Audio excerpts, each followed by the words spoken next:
Amang makapangyarihan sa lahat, ikaw ang aming kanlungan at kalasag. Sa iyo kami ay tumatakbo at sa iyo kami nagtitiwala.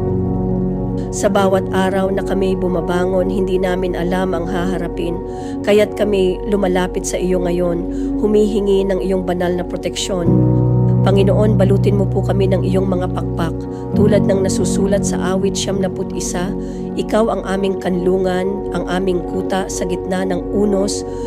Iligtas mo kami sa mga panganib sa daan, sa mga sakuna, aksidente at sakit. Sa paglalakbay sa kalsada, sa himpapawid, sa karagatan, samahan mo po kami. Sa aming trabaho, sa aming bahay, sa aming mga anak at mahal sa buhay, ilukob mo po ang iyong banal na proteksyon.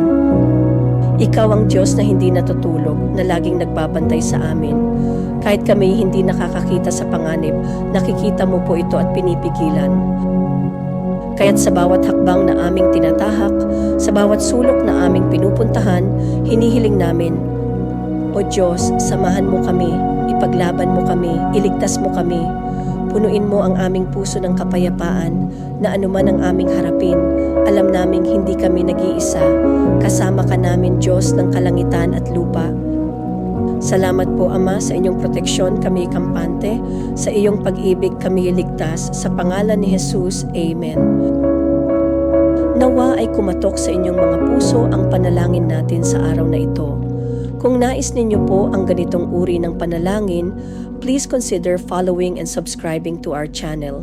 Maaari ninyo rin pong ibahagi ang panalangin na ito sa inyong pamilya, kamag-anak o kaibigan. Hanggang sa muli po, may God bless you and your loved ones always.